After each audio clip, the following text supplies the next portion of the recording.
Valves don't just operate on their own. They operate open and close to allow or stop water via a 24-volt alternating current electrical signal sent on a wire from a controller to the solenoid on the valve. The controller is an electrical device that sends a 24-volt signal to the valve that is programmed to open. The controller hosts the programming for the irrigation system. Once the controller is properly set to automatically irrigate the landscape, only minor adjustments should be necessary. It's important to adjust your controller seasonally to maximize water savings for your customers. Some controllers use water data received from the internet to change schedules based on climate conditions. The controller is connected to the electrical zone valve through an insulated heavy-duty wire. The valve has two wire leads coming out of the solenoid. One is known as the hot and the other as common. The hot wire from each valve is directly connected to each of the individual station terminals at the controller. While the common wire is common to all stations, a common practice in the industry is to use a white wire to differentiate common wires from the rest of the colored hot wires. This is connected at the common terminal at the controller and goes out into the field where all the valves connected to a single wire. So we have a piping system moving water throughout the property and a controller that runs the programs operating the valves. The valve sends water through the lateral lines to their zones, where water is emitted by a device like a spray or a rotor. Let's describe what these different water emitting devices are called and how they get water to their zones. When water is available to the sprinklers or other emission devices, they irrigate the designed area.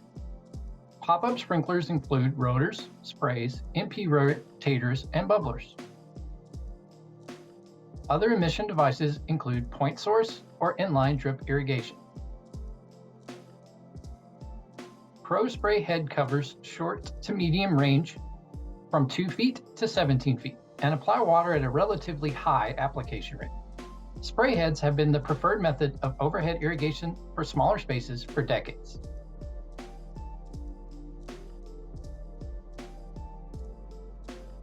MP rotors are another form of overhead irrigation, designed and used in short to large radius areas from 6 feet to 35 feet.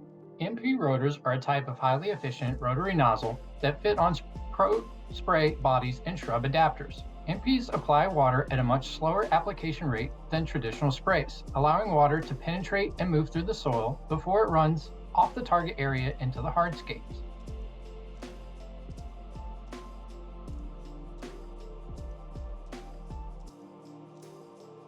Rotors are known to be a large area type sprinkler and have a radius range from 15 to 103 feet.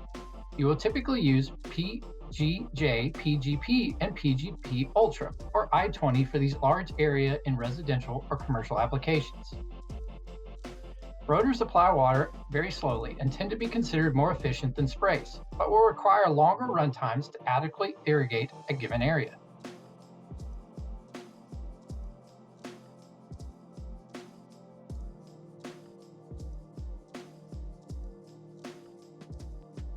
In this example, Station 1 is a PCZ drip control zone that includes a filter and a pressure regulator.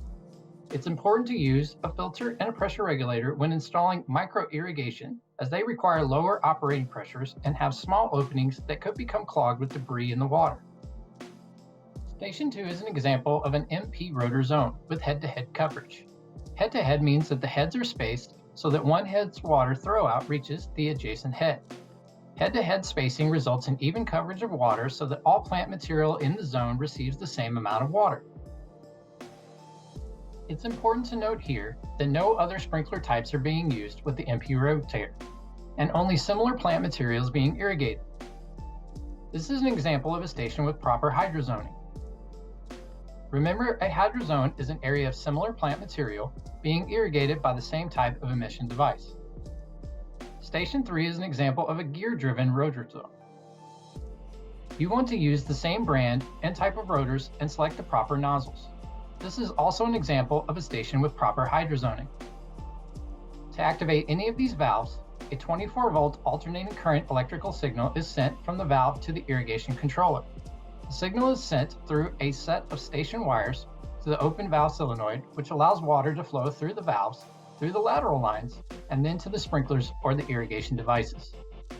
The flow sensor or flow meter will receive its own set of wires separate from the valve wires. There are a number of accessories that can be used in an irrigation system, such as rain sensors, remotes, pressure regulators, etc. For this introduction, we are focusing on the main components that make an irrigation system functional. More information about these products will be discussed in future modules.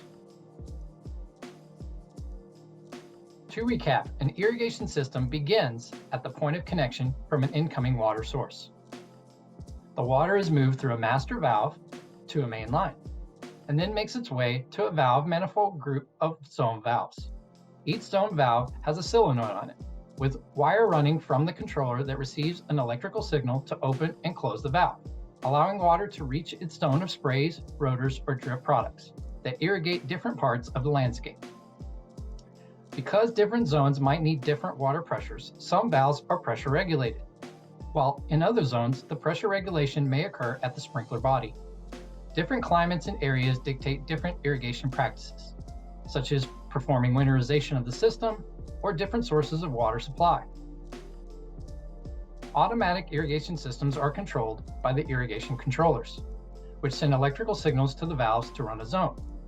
And they may have wires connecting to a controller from flow meters or weatherscapes that tell controller information to adjust or suspend irrigation. These many parts and devices make up an irrigation system. Once installed, routine maintenance and adjustments are recommended to ensure the system runs optimally for many years of use.